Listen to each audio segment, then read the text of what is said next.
a stand, a voice for the people across this land. Children stolen, lives betrayed, she won't back down, she's lighting the way.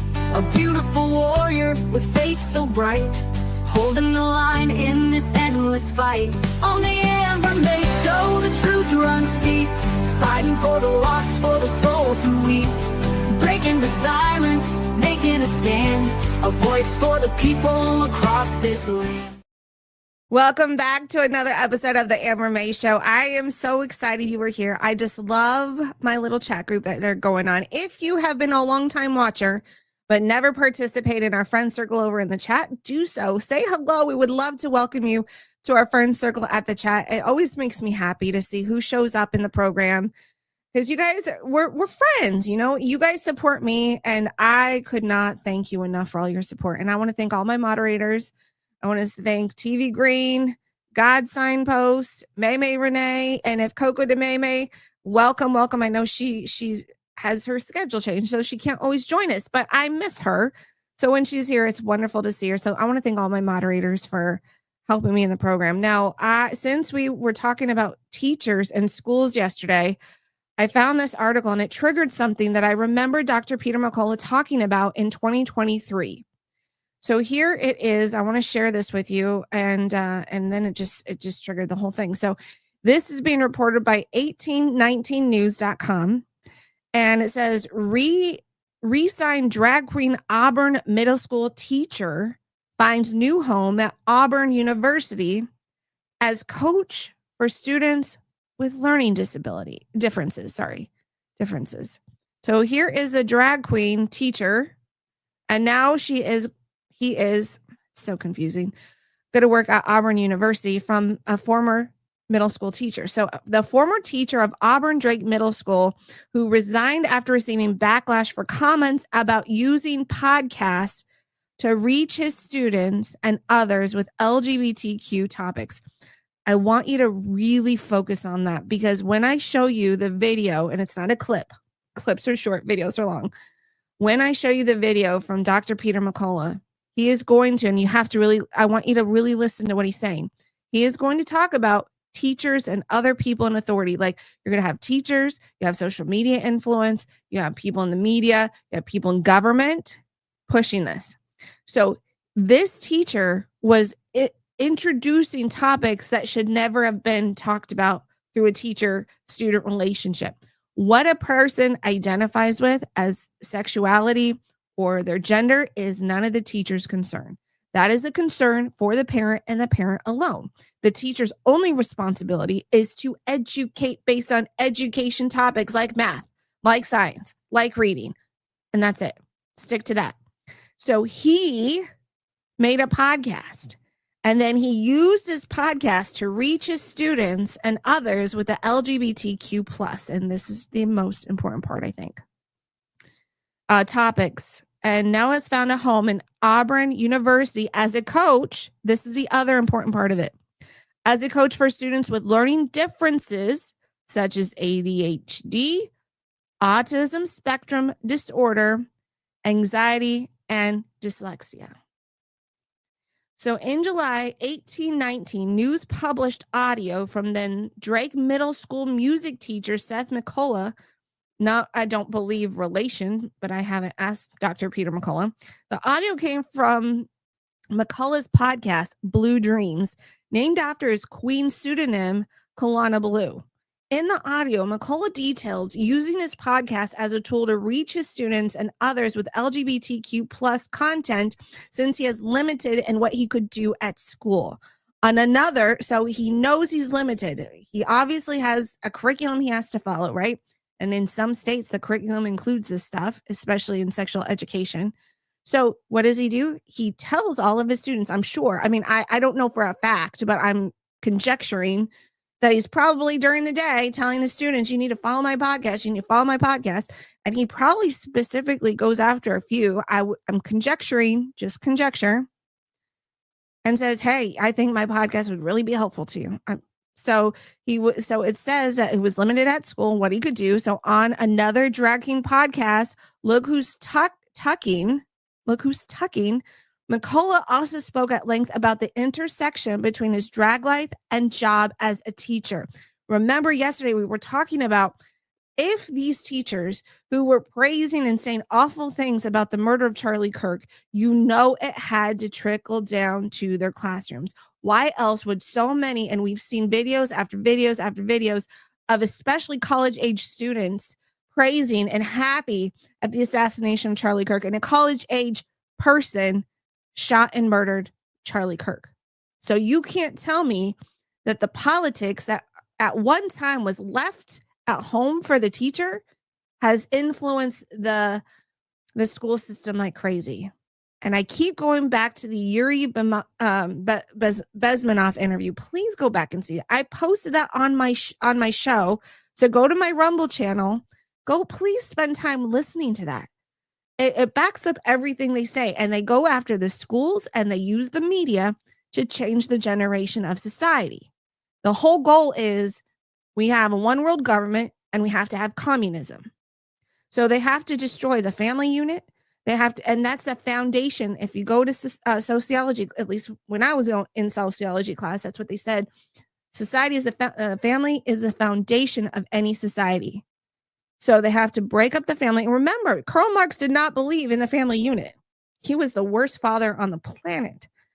So going back to the article, because you guys know how I go, the story combined the social media backlash led McCullough to email community members announcing his resignation from the school. The school swiftly removed McCullough's profile from its website.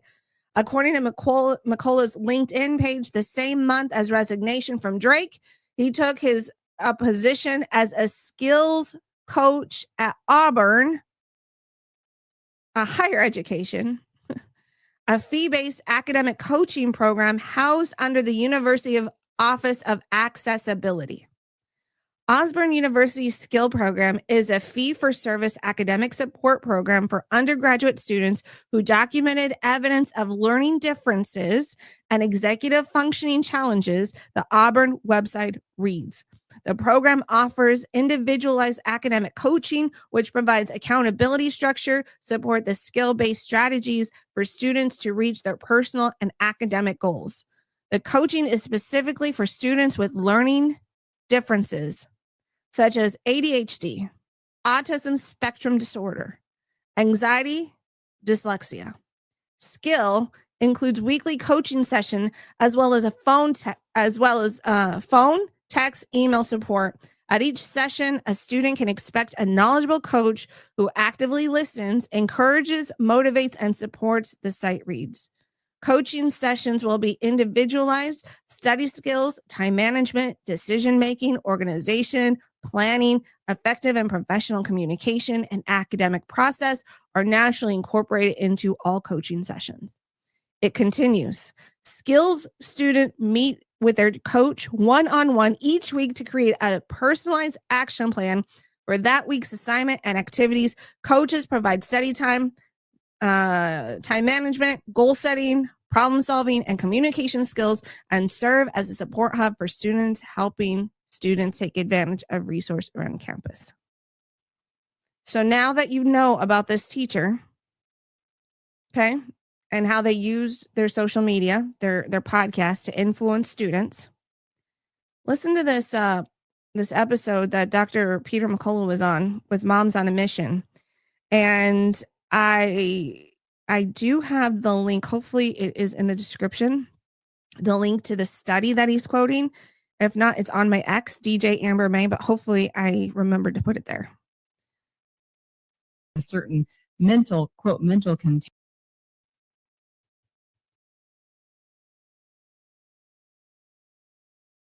The radical push by the transgender movement has targeted the autistic population with a certain mental contagion and an emphasis on irreversible hormone blockers and surgeries. Could you expound on that? This is an astounding development. I had no idea this was going on. Just on my Substack today, you have to see this. My Substack, Courageous Discourse, I don't know if you can pull it up, but on Courageous Discourse today, they've just changed the pride flag. You know that Yes, color? I saw that. trifig, To that's the symbolic. infinity, right? Right. And now they've inserted that kind of tilted infinity symbol, which the American Autism Society created in 2019 to represent the autistic population. So, and they Wow. show, and in the tweet, it says that this has been done now to increase neurodiversity. So there's gender diversity now. So where is all this coming from? What we know is research from the Netherlands. They've been way ahead of the United States on gender change and gender fluidity. What they've uncovered is that a large number of young people coming forward for gender change, particularly pre-puberty, have autism. Van der Meesen and colleagues reported this at the time. This is a long time ago, and recognition and diagnosis has improved. But 20%, 15 years ago, of the transgender population was clinically autistic. That means the autistic spectrum could have been 2 to 3 times greater.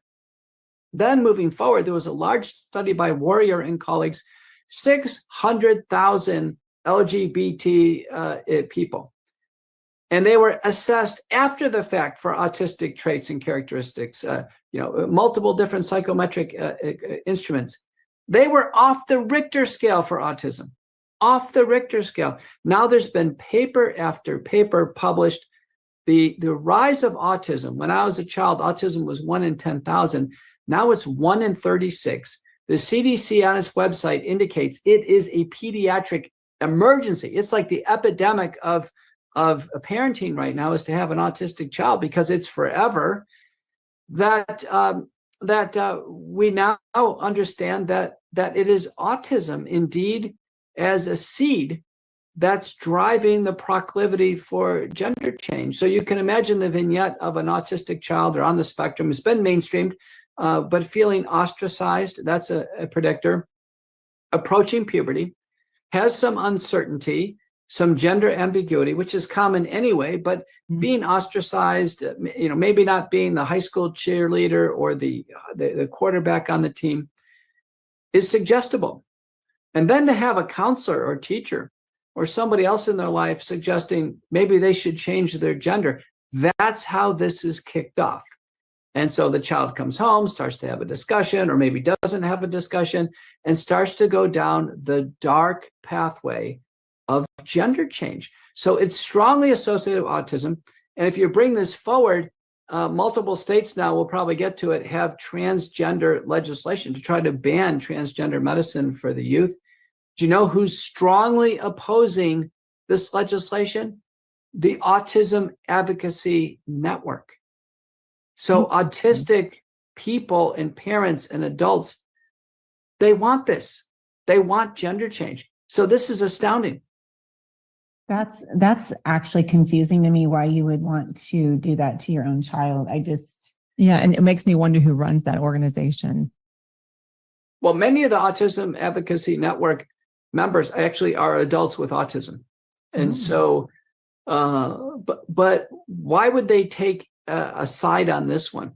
I'll tell you another organization that is strongly on the side of transgenderism, the ACLU, the American Civil Liberties Union. Now, the ACLU was absent during COVID. There was all kinds of violations of civil rights, and people, were stripped of everything. Not a word from them. And suddenly on transgender, they're out, just going nuts with all these cases about inclusion. So something has snapped in the human psyche, and it's been relatively sudden. It's clearly in Gen Z. Generation Z now is kids born after 1997. That's Gen Z. And it is popping. There are some estimates of 20 to 30% of that generation LGBT. My generation is baby boomer. The percent in my generation, virtually nil. So it's an astounding change. It's a secular change. And we really need to drill into transgender medicine and have parents understand what in the world is going on. Yeah. Well, you mentioned the mental contagion, that it's relatively new and has taken center stage within the last few years. What was the driving factor behind the extreme agenda being pushed on the entire country, and specifically on American children. I know Dennis Prager in his June 6th column mentions how most of Europe isn't falling for this. And so what do you think is the driving push? It's almost as if Europe has been through this. I mentioned the Netherlands. They had gender change programs 15 years ago. They really have published greatly on it. A lot of it is the medical outcomes, which are horrific. Mm-hmm. Recently, the British Medical Journal just last week announced that the entire United Kingdom is going to ban puberty blocking hormones. Yeah. They've done absolutely a terrible job in trying to accomplish anything. Remember, the clinical diagnosis a child has that the medical community would say is the diagnosis of concern is gender dysphoria. It means a child is not happy with their gender. Well, a prepubertal child who has gender dysphoria, the cure for that is to go through normal puberty. Normal puberty not only changes the body, but it changes the mind. It actually solidifies who's a man and who's a woman. Genetically, that's set by either XX or XY, XX for woman, XY for man. But the puberty actually is what makes the brain turn into a male brain or a female brain. So we would never want to give puberty blockers. And then post puberty, we would never want to give androgens or estrogens, because we're fighting the body's internal tendency towards natural gender. And in fact, a paper by Santos and colleagues, it's on my Substack, demonstrated these hormones are awful. 89% of the kids get sick taking hormones. I mean sick, mood swings, they can't sleep, acne, weight gain. I mean, they physically become sick taking hormones. It makes sense because they're trying to fool with Mother Nature. And so the hormones are just the start of it. Thankfully, it sounds like in the UK, they're going to ban them. Many states in the United States are banning them for at least, children under age 18. And the surgery is another story. Hey friends, if you're looking for a doctor you can trust, look no further than Dr. Stella, and you can find her at drstellamd.com. Let me show you one of the areas that I love about Dr. Stella. I enjoy supporting the immune system, especially when it comes to cold and flu season. And I love the Covey Light, the Covey Sleep, especially if you're having trouble sleep at night. Get that Covey Sleep. It'll help you so much. So not only are you supporting the immune system, but it also helps you get a good night's sleep. The Covey Spray is super easy. Covey Bites. These are my favorite, the Covey Bites. She has placed vitamin C, D, zinc, and quercetin.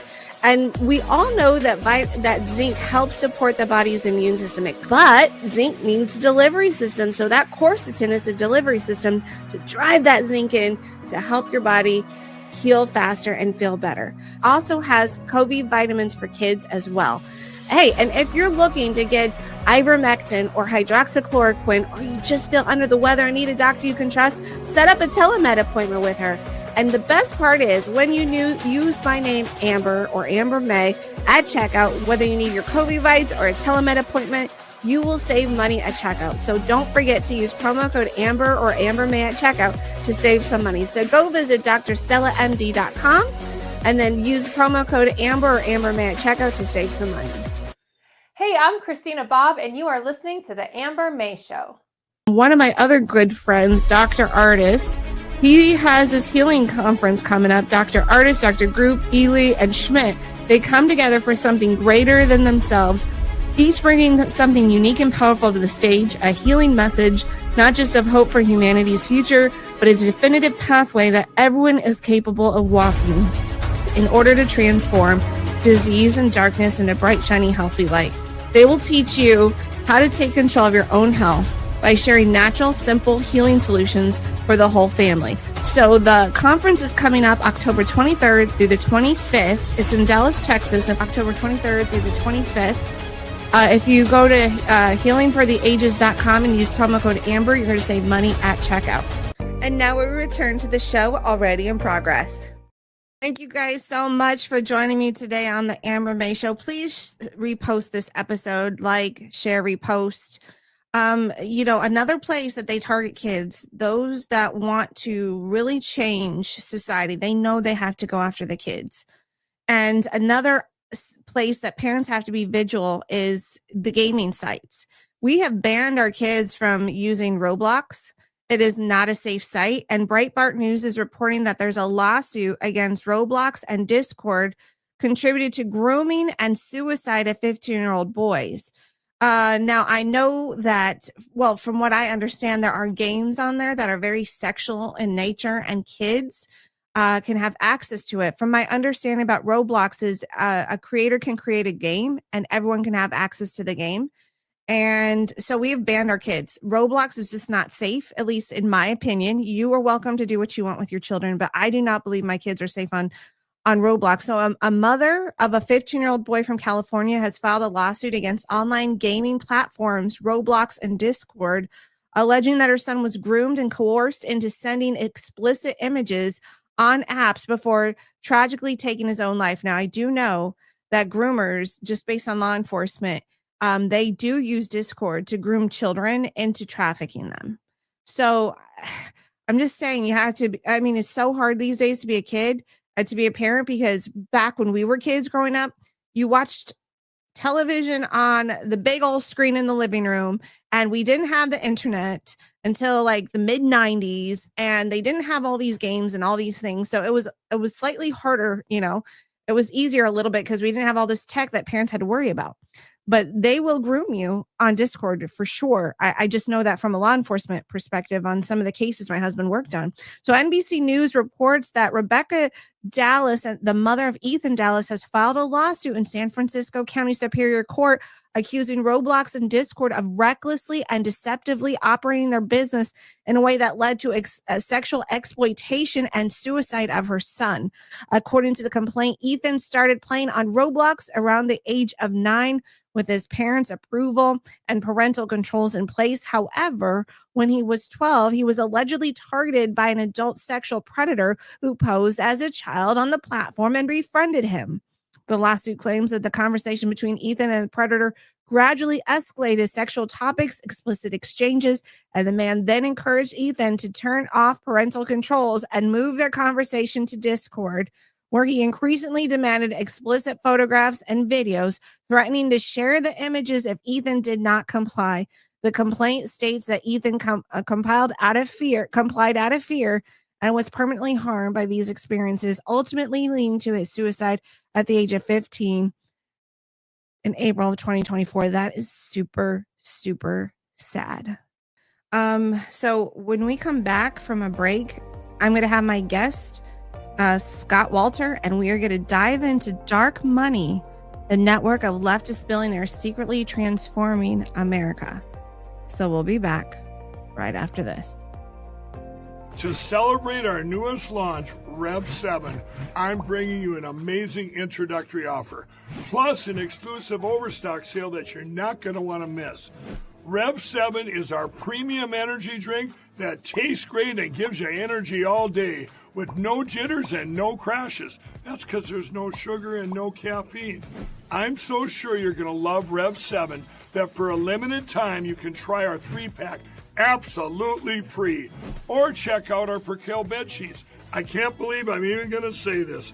Every color, every style, every size, only $29.88. So go to mypillow.com or call the number on your screen. Use your promo code to save 20% on our Rev 7 12-packs or try our introductory 3-pack absolutely free. And our Percale bed sheets, all sizes, only $29.88, even the queens and kings. Inventory is extremely limited, so order now. Hi, I'm Dr. Naomi Wolf, best-selling author, CEO of Daily Clout, and you're listening to The Amber May Show. Let me tell you a quick story that's important to you and your family's health. In 1963, the FDA banned a promising new discovery in the fight against cancer.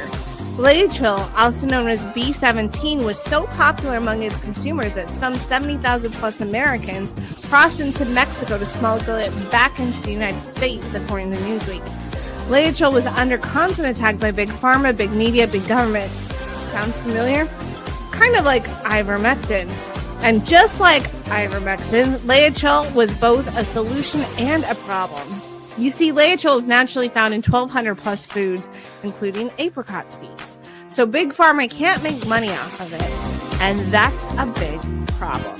In the 70s, Sloan Kettering, an American cancer research institute, found Laetrile was successful at preventing cancer and stopping it from growing. That's according to numerous sources at Sloan Kettering and researchers for the movie Second Opinion. So what does this mean to you? Well, I'm going to give you a source for Laetrile. So to find out more, go to the rncstore.com, and when you're there, use promo code AmberMay at checkout. And now we return to the show already in progress.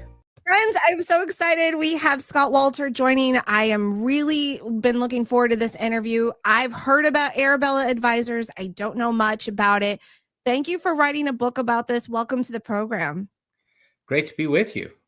And the book is called the Arabella, the Dark Money Network of Leftist Billionaires Secretly Transforming America. So I don't know where to start because I don't know a lot about this group. I do know they're dark money. I've heard about them, but that's as far as my knowledge goes.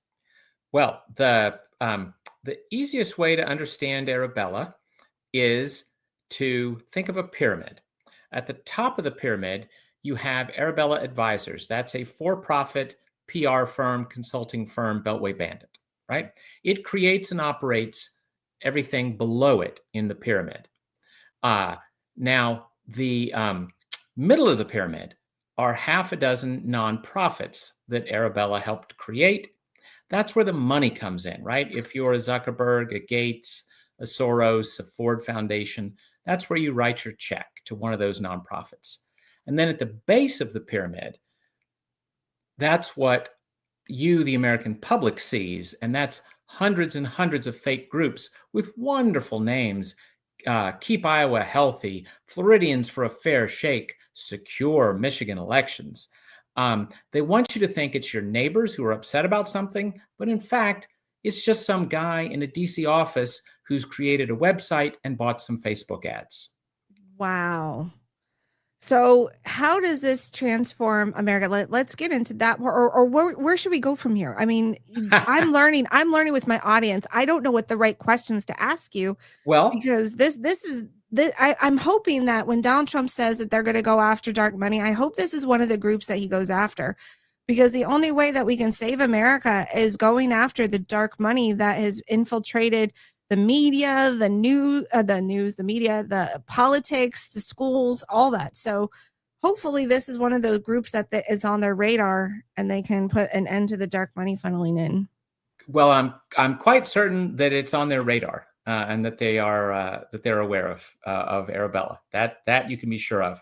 In fact, one of the funny things on that score, just in the last week or so, the New York Times broke the story that Bill Gates has quietly decided to cut off Arabella. He's given them hundreds of millions of dollars. He was one of their earliest big donors, and he's cut them off. Now, that news came out the same day that he sat down with a private meeting with Donald Trump at the White House. So I think it's safe to say that that was a peace offering to the president. It'll also be in the neighborhood of $100 million a year revenue hit for Arabella.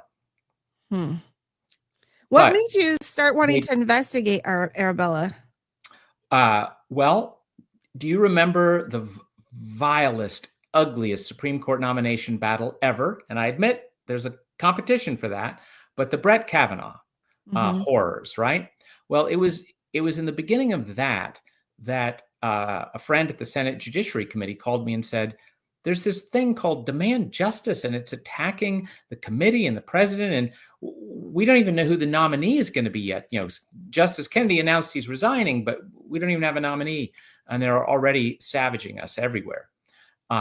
Well, we dug into demand justice, and we discovered that it didn't really exist. It was one of those bottom of the pyramid groups at the time, which was a fiscally sponsored project of the 1630 Fund. Now, there had been one or two stories in the mainstream media about the 1630 Fund because it was already such a big, in terms of money, such a big power player in House and Senate races that people had sort of noticed that it existed. But what nobody had figured out is that it was fiscally sponsoring dozens of groups like Demand Justice, and they especially had not figured out that it had been created by and was being operated by this for-profit firm, Arabella Advisors. And at the time, Arabella had 4 other nonprofits, in-house nonprofits like that, to create groups and do their bidding. Since that period, Arabella's added 2 more nonprofits into that middle layer of the pyramid. So we were the very first to uncover them. We uncovered them doing some really ugly stuff, and we then started exploring the entire rest of this huge network. At the time, this is 2018, Arabella's nonprofits were only taking in $750 million in a year. Now they are nearly double that. Wow. But if all these billionaires stop funding them, then obviously the income's going to dwindle down, right? Well, if people follow suit like Bill Gates. I wouldn't expect that to go to zero anytime too soon. However, it is a big deal that Gates got out because, he's considered, I think it's laughable, he's considered a leader in the big philanthropy industry. And so people do often follow his lead. Plus, the New York Times themselves reported this little nugget that there are lots of groups that have had connections to Arabella that are running away because they don't want to get on the wrong side of Bill Gates. They don't want to not get the Gates checks, right? So it is definitely it was a very big bad day for Arabella, although they are certainly not out of the picture yet. And they deserve continued scrutiny. Now, it may interest you to know that there is a Black woman who's a former employee who has been suing them. She sued them for racial discrimination, which on the basis of the evidence that she put on the public record certainly seemed reasonable. But more importantly, she also sued them for firing her, retaliating against her for being a whistleblower. And on what did she blow a whistle? Abuses of the nonprofit laws. So again, that case is it's continues to grind on in the legal system, but she has put a lot of documents on the public record, and it certainly looks like there were violations of tax laws. Roughly speaking, one of Arabella's 501c3 charities, right? A C3 is a charity. You get a tax deduction when you write the check. It looks like one of their C3 charities was operating a 501c4 political nonprofit that was outside their network. And a C3 does not get to govern a C4 precisely because a charity is not supposed to be mixed up in stuff as political as a C4. So if that's the case, they could be in multiple parts of the empire could be in trouble. Plus, we certainly are hoping that the woman suing them gets discovery in the lawsuit, where she has to force them to hand over a lot of internal documents. That may not be pretty. I hope she's in protective custody because billionaires don't tend to want to lose their money, and especially dark money, a billionaire. So I sure hope so. I hope we actually can see this through to a court case. Do you ever worry about that for these whistleblowers that are doing something really brave? I don't think we give enough credit to them coming forward because they're doing something super scary. No, you're right. You're absolutely right. I will say that this woman has one of the top tort lawyers in the whole country from Texas as her lawyer. So if I were Arabella, I would be very worried because that's not a. I would not want to be under a lawsuit from that firm. No. Especially if there's from the beginning some pretty sketchy stuff on the record. I mean, your background is you worked under George Bush's administration as a special assistant to the president for domestic policy. I'm not really familiar with that department, that part of government. Can you explain a little bit what they do and whatever they do they directly affect or indirectly affect policies that presidents hold? Certainly. So the way to understand it is because the federal government is so obese, right? It's not enough that the president has, a dozen or so cabinet level agencies.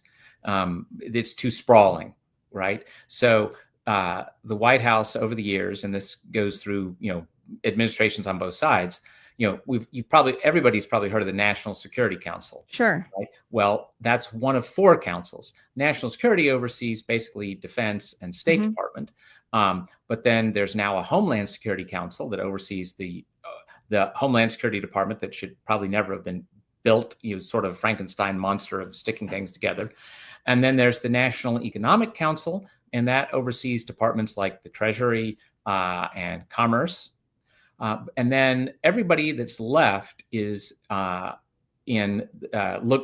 overseen by the Domestic Policy Council. So there are high-level administration officials on each of those councils that are the watching over and liaising with those other departments. So Domestic Policy Council, you have departments like Health and Human Services, Education, Labor, that sort of thing. And I dealt a lot with the Education Department and also all of the sort of, if you remember, George W. had his theme of compassionate conservatism, right? So that would be things like the faith-based initiative and other charitable kinds of, or theoretically charitable parts of the federal government. And how does one get a job like that? It's not like you can go to Indeed.com and be like, I'm going to work for the president of the United States. Like, how does one get a job? I think that's fascinating when I find someone who has worked in an administration, because I certainly have never come close.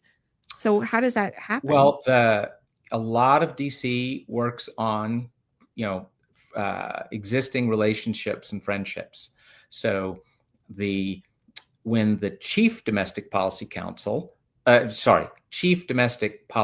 Advisor, who is in charge of the Domestic Policy Council, they hired a man named Carl Zinsmeister, with whom I had worked in years past. And so he asked me to come and be one of his assistants. That's nice. Going back to Arabella Advisor, I'm sorry for the tangent, but I think it's fascinating to learn how one happens to get jobs like that. And we were talking about an election, Michigan something election, right? Mm-hmm. One of the groups. Okay. So tell me about President Donald Trump. Was Arabella Advisor at all involved in trying to overthrow or not allow him to be elected, interfering in elections with either the 2016 or the 2020 or the 2024 election? Well, I'm sure you've heard in 2020, you've heard of Zuckbucks, right? Yeah. Mm-hmm. Yep. That was all charitable money, by the way. It's all 501c3 charitable money from Mr. and Mrs. Zuckerberg's donor-advised fund at the Silicon Valley Community Foundation. And then they gave $420 million to 2 C3 groups, who then gave it to thousands of state and local election offices, right? They essentially— Ours was one of them, Maricopa, and they did it in Coconino County up in northern Arizona. So there was at least 2 that I know of. Yep. So, so you're aware of that, but those 2 C3s that got Zuck's $420 million, one of them got around roughly $350 million of his money. That's the Center for Tech and Civic Life. And it also received, we learned only a year after the election, because Arabella's nonprofits keep their stuff hidden as long as they can, right? Till you eventually have to file your IRS disclosures. And we discovered $25 million from Arabella's network was also given in 2020 to the Center for Tech and Civic Life for Zuckbuck stuff. So that's one thing that they did. They had something called the Trusted Elections Fund.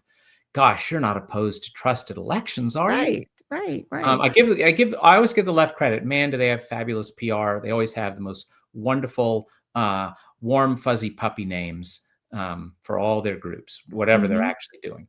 So that's to the 2020 election. Now, between 2020 and 2024, there was a problem. Capital Research Center, where I work, and some other good folks were exposing exactly how Zuckbucks worked and how in all of the battleground states, the money went overwhelmingly to Democratic jurisdictions to be essentially steroids for their turnout operations. Because, hey, if you want to win Pennsylvania, and you're a Democrat, you're gotta push that turnout in Philadelphia and Pittsburgh. Now, if it's the Democratic Party doing it, that's fine. If it's a charity, that's not fine. Right. But anyway, so between 2020 and 2024, 28 states, including many that I testified in, passed laws to restrict or ban that kind of privatizing of government election offices by billionaires. So, but of course, the left is the Freddy Krueger of American politics. They never give up. So Arabella had some entities that Center for Secure and Modern Elections, not opposed to that, are you? Right. And for instance, is one of them. They had groups like that that were trying to find ways to get around those bans in various ways. And I'm proud to say that, again, I was testifying about what was going on in some of the very jurisdictions where they were hoping to manipulate in this way. But that's another way that they were doing it. And then to give you a beautiful example of Arabella's, totally in the dark, behind the scenes, but incredibly powerful kind of work. Arabella, thanks to, $12 million or so from George Soros's world, created something called Governing for Impact. Now, we were amazingly lucky to find it because you know what? They kept its website secret. There's a way you can, a switch you can put on your website so that no search engine can see it. Now it's there. So if I gave you the address, www. whatever, you could type that into your computer and you could get there. But nobody would ever find out about it because it would never show up on a search engine. Wow. But we found out about it, I'm proud to say. I'm proud of you. So here's what they were doing. They were set up, again, give the left credit. Yeah. This thing was set up in 2019, okay? 2 years before Joe Biden is sworn into office. And it essentially was taking Harvard Law School legal talent and having them strategize on how to reverse every regulatory reform that the first Trump administration had accomplished. That was, so there's all, and literally they came up with at least 60 different strategies on regulatory stuff, because for what it's worth, regs are extremely complicated. They're, it's legal intensive. You need Harvard Law level talent to figure out how are we going to undo that reg or rewrite that reg or get rid of that reg and replace it. Very tricky stuff.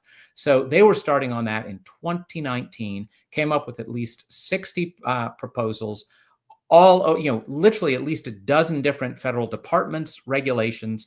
The one that'd be most familiar to you, of course, would be the famous Title IX, which is the education department reg that forced boys into girls' sports, which is opposed by over 80% of Americans. So please spare me you're saving democracy by thwarting the will of 80% of America. So they concocted a way to undo that. And in fact, the Biden administration, once it got in, worked closely with the Governing for Impact folks and changed that reg, for instance. Now, you might be wondering, well, but what did they do when Donald Trump won in 2024? I guess they had to go away because he's not going to be taking their advice on regs. You'd be wrong. It's true, he's probably not taking their advice on regs, but as soon as he wins, they pivot to legal strategies for suing the Trump administration and preventing it from changing regs and preventing states from suing the federal government for stuff that they're really angry about, that the Biden administration did and the rest. So, preventing DOJ from cutting grants, preventing the administration from not spending every penny that Congress has suggested be spent on various silly projects. So that is an extremely little known entity with extremely powerful results in Washington, D.C. Do you think there's any hope for elections knowing about the dark money and the nonprofits that are getting funneled, the nonprofits that funnel all this to manipulate hearts and minds, the education system and elections? I mean, on the one hand, we at Capital Research devote our lives to exposing all this so something can be done in all, election law, federal regulations, on and on. On the other hand, so it's a huge beast to be resisted and exposed and stopped.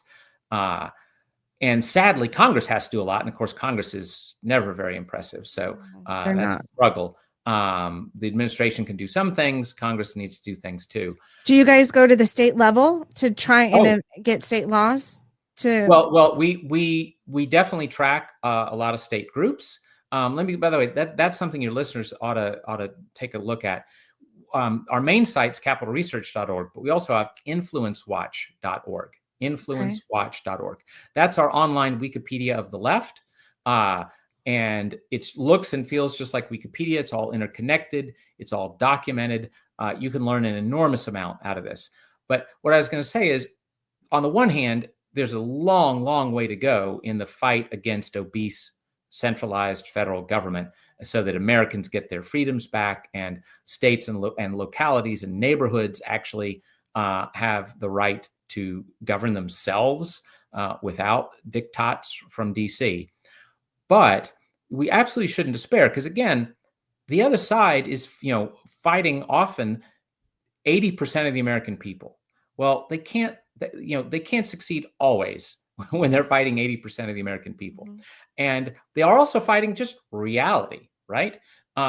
If you want to know whether left-wing socialist policies are wonderful, go to New York City, Chicago, San Francisco, and then notice that a whole lot of people are voting with their feet by fleeing these wretched places. And it's sad that they're wretched. They've been gorgeous. So, some of those beautiful, wonderful cities in the world, right? Songs are written about the wonders of these cities. But socialism can destroy anything. As Milton Friedman once said, if you socialized the Sahara, there'd soon be a shortage of sand. So they, but that's reality, and people won't tolerate horrible reality forever. 20% minorities cannot govern 80% majorities in the long run on issue after issue. So, you should remember, most Americans, if you're a conservative, most Americans mostly agree with what you think. It's just that some of them don't quite know that, or they don't quite understand what's really going on in Washington. And that's because things like Arabella exist precisely to keep so much of this in the dark. Is Arabella behind paying protesters to show up to give the perception that people really are against, name a policy, name a thing? Like, for instance, a good one is the ICE arrests that are happening. We had the George Floyd riots a few years ago. Is Arabella behind those paid protesters? Do you know? I don't know of any specific example, because as you rightly say, sometimes the left just pays people to show up for these things. So that certainly happens on the left. I can't point you to an example from Arabella, but lots of the Arabella is the biggest left-wing network, but there's also the Soros's Open Society network, has all kinds of groups. The Tides Foundation has its own network. It is very much tied up with some of the nastiest Jew-hating protesters in America. So, So you definitely have moneyed left-wing networks behind the Jew-hating and other violent protests around the country. I testify a good bit to Congress, and I was testifying in the Natural Resources Committee because they oversee the Interior Department. And the last Secretary of the Interior under Biden, her daughter was mixed up in one of these ugly groups. And her daughter was proudly tweeting toward the beginning of the administration. She was saying how proud she was to have been mixed up in this protest at her mom's cabinet department, Interior. How embarrassing. And by the way, that protest was so ugly that people even got arrested. And, it's not easy to get arrested for protests in DC, but this group did. Of course, her mom, the Interior Secretary, had no complaints about the protests. And in fact, you would see behind her on her desk, you'd see logos of her daughter's radical group. Well, one radical group I know of is Indivisible. And now who's funding them? Do you know who's funding Indivisible? Indivisible gets money from multiple lefty billionaires. Over the years, they've gotten money from people like Reid Hoffman, who started LinkedIn. I don't trust myself off the top of my head to give you. If you go to Influence Watch and look up Indivisible, you'll find the details. But I do remember Reid Hoffman's one of them. There are others. I wonder if the Clintons are involved in that, because I know Hillary would speak on individuals' webinars or Zoom meetings. So I wonder if the Clintons are involved in giving to Indivisible. Well, the Clintons are far better known for hoovering up money than for providing money. Okay, explain that. Let's hear that. Ain't much money coming out of the Clinton Foundation to anybody. It just goes in. But obviously, I love the big grin on your face, like you know something but can't say. No, it's and just I'm like, well, I want to know. The Clinton Foundation was a stunningly fraudulent operation. It sounds like it's the Ford Foundation or something, right? It's giving away lots of money. It gave away almost no money, unless you count all the salaries paid to former Clinton administration staffers. Well, then how come they're not in handcuffs for fraud, for money laundering or fraud? How come they're still able to walk the streets, and how come their foundation's still up and going? Well, this is the thing. The word foundation, legally speaking, just by itself, doesn't indicate the type of nonprofit that you are. So the technical legal term for the Ford Foundation or the MacArthur Foundation or whatnot is legally they are called private foundations, right? But you can be a different kind of nonprofit, what's called a public charity. Like, my think tank is a 501c3 public charity. So is the Heritage Foundation. So the Heritage Foundation is not a private foundation, legally speaking. It is a public charity. And even though it has foundation in the name, similarly, the Clinton Foundation is not a private foundation. It is a public charity. Charities exist to take money in, and that's what it does. But they chose that name because it sounds like they're philanthropists. You tell me about, or if you even know, dark money that flows into the universities, high schools, or elementary. Do you know of any of those? Anything like that happening? Well, there's, dark money is at this point, it originally was used just for those 501c4 type of nonprofits. That's like League of Conservation Voters, National Rifle Association, that kind of thing. Now it's used amorphously for all kinds of money where you just don't know how the money ended up somewhere. So in one of my last testimonies to Congress, I gave as just one example. They'd asked me to talk about federal tax dollars going to serve the left-wing agenda. And I picked one little example. You could multiply it by thousands, but here's a thing of, again, your tax dollars at work. So the Centers for Disease Control have a program where they give out money for education on AIDS. So they gave a grant to the Philadelphia school system, right, for AIDS. And I was actually on the grant website yesterday and I saw something for AIDS. So I was just like, I was looking at some of the names of the grants. I'm like, that sounds like money laundering if I've ever seen it, but I'm sorry but you triggered me when you said that, because I was just on the website yesterday. I quite understand. I'll probably trigger you when you hear the rest of the story. So the Centers for Disease Control supposedly is educating about AIDS, which, okay, maybe there's something, right? Could be. So they cut a check to the Philadelphia school system. And then Philadelphia hires the local Planned Parenthood, which then goes into the schools and preaches the gospel of gender ideology. So now, did any parent know that this, there's probably not, I'm sure there were parents who were not happy about what happened, but would they ever have been able to, trace that back, figure it out, complain to a congressman that, you got to stop the CDC from trying to, twist the minds of my small children? No, so not at all. This is the thing. My think tank's been around for 4 decades. Heritage has been around for at least that long, Heritage Foundation. It's a funny thing. We've never taken, either one of us, a single penny of federal dollars.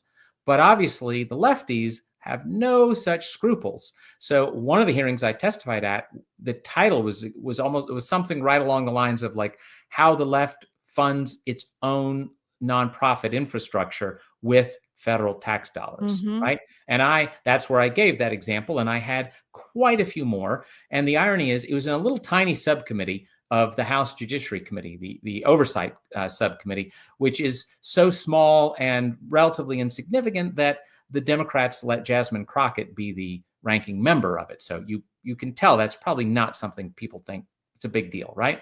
But interestingly, at that hearing about how the left uses your tax dollars to fund their nonprofit infrastructure, the ranking member of the full House Judiciary Committee, Jamie Raskin, he was there.